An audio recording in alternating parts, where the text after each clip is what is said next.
Coach Tony.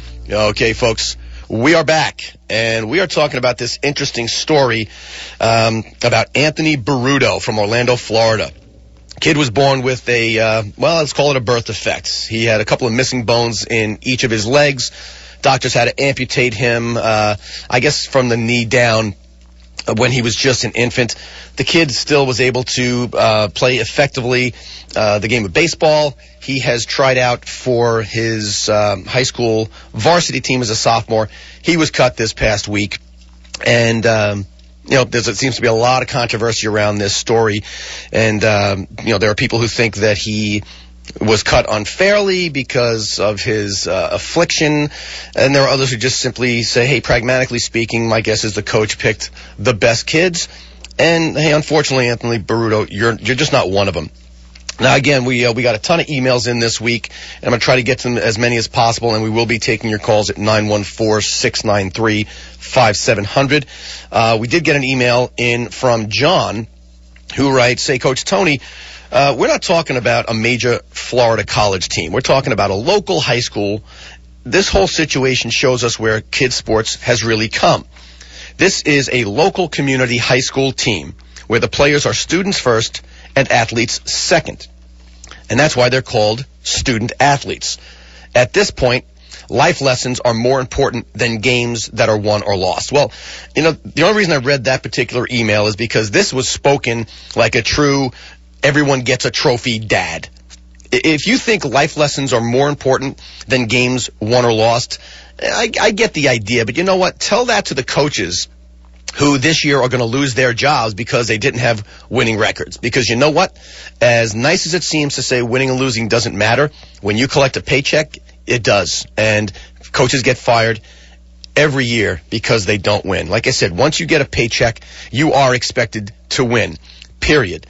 A couple of different angles came in. I actually there's someone who wrote in who apparently has got some firsthand information about this kid and this town. A guy by the name of John Gardner, who I assume writes in from down in Orlando, Florida, says, and I quote, "I know a kid who's 14 who can throw 85, which is 5 miles an hour faster than Anthony, who is 16, and he was cut. Anthony never had a problem in Dr. Phillips' Little League," which is, I guess, the Little League where he grew up and played, "because the coaches agreed not to bunt on him. All the parents were aware of this, including his mom. In JV, Anthony was occasionally effective for up to 3 innings, but not normally. It's not fair to the rest of the team to not take the best players available." Well, 2 things. John, you know a 14-year-old kid who throws 85? I'll find a place for him to live this summer. Send him up to New York, and he can play for me for Team New York. So if you tell me you got a 14-year-old throwing 85, that's a pretty unique kid. And I don't care who you are. If you throw it over the backstop, if you're 14 and you throw 85, you're not getting cut. So I'm I'm calling shenanigans on John Gardner. Now, but at the same time, it seems that this particular gentleman, John Gardner, has some personal experience, whereas apparently Anthony may not be the top prospect that, believe it or not, some of the TV stations are alluding to the fact that this kid could be a pro prospect. That's a big statement for any high school kid, much less one that just got cut from the varsity. But that email happened to get the attention of someone who calls herself Support for Him. And she had a little bit of a different reaction to this one. Her email says, "How dare you insult this boy's mother for defending her son's rights? I know the family personally," shocker, "and they are far from using Anthony for anything. Anthony is who he is because of his parents. Why don't you accept the fact that he's being discriminated against? If he were my son, I would fight for him too. Shame on you all for assuming and not supporting this boy." You know what? No. Support for him? Shame on you. Who's the one assuming? Why should we accept the fact that he's being discriminated against? It's not a fact. It's your opinion. And I think, listen, you're entitled to your opinion, but you should take it easy when you're attacking somebody and accusing them of insulting their mom. I mean, I read the first email. Mom wasn't insulted. All this guy says is the mom knew that the kid had a rule in place that no one was going to bunt on him. That's not insulting.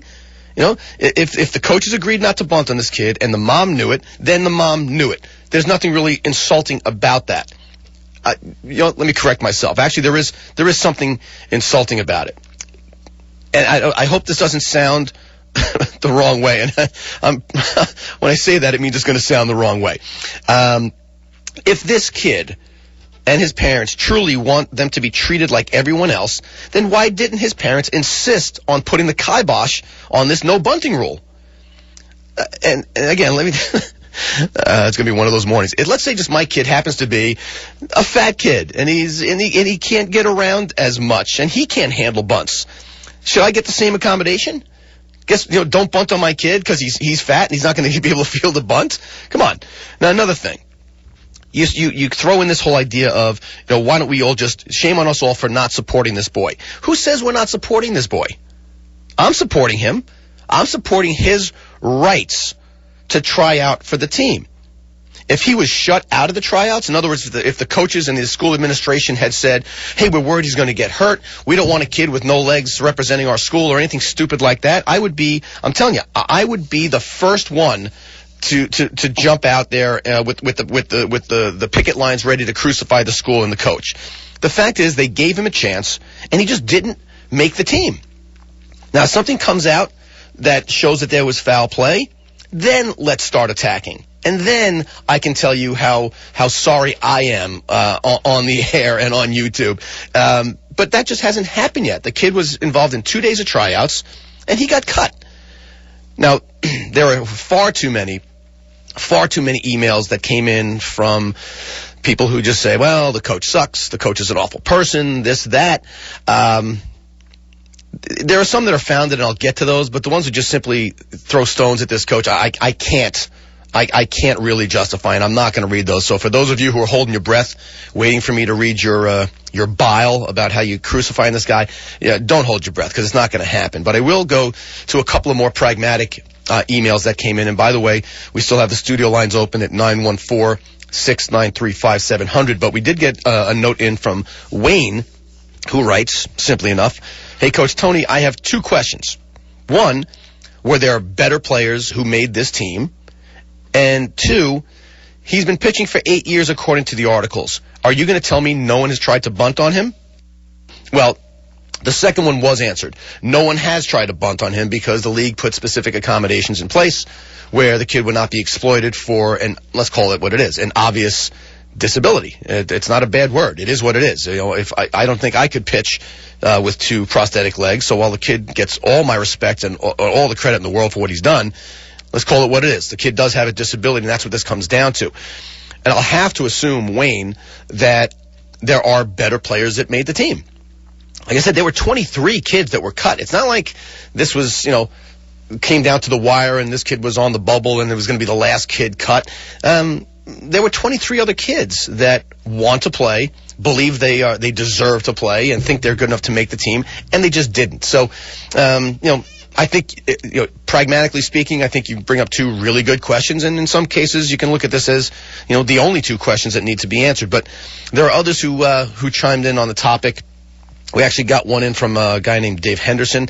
By the way, guys, you send your last name. I'm going to use it. But Dave writes in and says, if the kid can perform on the diamond, he should get the opportunity to try out equally. But, and Dave kind of goes to what I said earlier, if the kid can't cover first base when he has to, back up home plate on a throw, or field his position, he should be cut. You're exactly right. And here's the thing that no one else is talking about. The United States is littered with sophomores who want to play varsity, but guess what? You just play JV. You don't have the right to play varsity as a sophomore. You don't have the right to play sports as a kid in school. So the world is not over for Anthony Burruto. Dude, go play JV. If you're throwing 80, go dominate at JV so you got a better argument for yourself when you come out in your junior year. All right, well, a couple more that I wanted to get to before we have to go to a break here. We got a note in here from Paul, and here's a little bit on this. Paul says, hey, I believe coaches make their decisions before tryouts start. It would seem to me that Anthony should not have been cut after the second day. It's too soon to see how he could perform. But whoever said coaches are fair? They don't always pick the best players. Bottom line, not enough facts to decide whether or not Anthony belongs. I believe the school missed a major opportunity. Now, right up until that last sentence, Paul, you had me in your corner. The last sentence just sounds really stupid. Why do you think the school missed the school? You know what? The school may have missed a major opportunity. May have missed a major PR opportunity. They may have missed a major publicity opportunity, because let's face it, that school, nobody is going to know this little school in Orlando, Florida. But if they put a kid on their team who pitches, who has 2 prosthetic legs, you better believe they're going to get some press. And you better believe the coach is going to get some kudos for putting this kid on the team. And that, believe it or not, is one of the more prominent reasons why I have a lot of respect for this coach. That had to be, even if the kid was absolutely not talented, cutting a kid who has 2 prosthetic legs cannot be an easy decision at all. Matter of fact, the easy decision would have been get one more uniform, make him the team manager or whatever. That would have been the easy thing to do, and this guy would have been flooded. You know, ESPN would have flown down, CNN, Sports Illustrated, these people would have flown down, flocked to this guy to give him his 15 minutes of fame that he now is unfortunately getting because people are throwing stones at the guy. So, did the school miss a major opportunity, Paul? Yeah, they did. But, again, they missed it from a PR and publicity perspective. Now, we did get a couple of other folks with some direct experience. Anonymous, I love these anonymous folks, but Anonymous wrote in from Orlando and said, hey, my daughter is a student at Dr. Phillips High School and had Mr. Bradley as a teacher. He's a great person, and it probably broke his heart to have to cut Anthony. It is a tough decision, but I've coached sports for many years, and as hard as it is, I refuse to take a, quote, pity player. I think that Anthony would want to be on the team because he's a competitive player, not because they feel sorry for him and are afraid to cut him. I completely sympathize with Anthony's family, and if there were a spot on the team for him, I'm sure Coach Bradley would have taken him. I don't think you sympathize. I think you empathize. But I'm not here for a grammar lesson. The fact of the matter is, I think it's hard to say what you're saying here. Maybe that's why you're staying anonymous, because you're in that community. But yeah, a pity player, if that's what you label this kid as, then you're doing him more of a disservice if you actually do take him. Again, it's not like, see, people say Michael Jordan got cut from his team. No, he didn't. He just had to play JV for a year. So this kid wasn't cut. He just didn't make the varsity team. It's not like he's out in the cold. The kid's going to play JV for a year, and if he truly does throw 80, and he really is as good as he says, if he's good enough to make the varsity team, then this kid's going to dominate at the JV level. That anybody who's ever played baseball, you know that. If a pitcher belongs on varsity, he will dominate at the JV level, and I'm personally going to try to follow this story to see if this kid does indeed have a killer lights-out year at the JV level. And then if he does, my guess is, guess what? He will be playing varsity next year for Dr. Phillips. You know what? We have a couple more, but we're gonna go to break. But before we do, hey folks, you know that I'm one of the managers at Team New York Baseball, and at Team New York we truly pride ourselves on being able to help individuals from all socioeconomic and ethnic classes. In fact, we feel that it's our moral duty to level the playing field, for lack of a better term, for those who come from disadvantaged situations, whether it's youngsters from single-parent families, from foster homes, those who've been released from juvenile detention facilities, or just misguided individuals. Team New York Baseball is proud to have helped kids like these get their life back on track through opportunities in baseball. This is one of the strongest reasons Team New York Baseball was created as a 501c3 nonprofit. It's our mission to assist every qualified student athlete who's willing to put in the blood, sweat, and tears to better their personal situation through this amazing game of baseball. Now, given the economic climate this past year, Team New York, we had to help more families than ever. And right now, you know what? I hate to say it, but we need your help. To improve the lives of all the student athletes that we help, we really need your tax-deductible contributions to Team New York Baseball. For the first time ever, we might actually be forced to turn away deserving and hardworking kids simply because we're not in a position to support them. And this goes against the fundamental principle on which we were founded. So please, I beg you, help make sure that this does not happen. We're hopeful that you can find it within yourself to generously give your financial support to the young men who need Team New York Baseball the most. So to learn more, just go to our website. It's www.tnybaseball.com. teamnybaseball.org. Make sure you put in the www, because otherwise you try to get to our internal site and you're going to get shut out. So it's www.teamnybaseball.org, and you can click on Give to the 9, or just contact Stanley Latimer, who is our Chief Operating Officer. Please, please, please help Team New York Baseball give this amazing opportunity to an underprivileged kid. Stick around, folks. We'll be right back.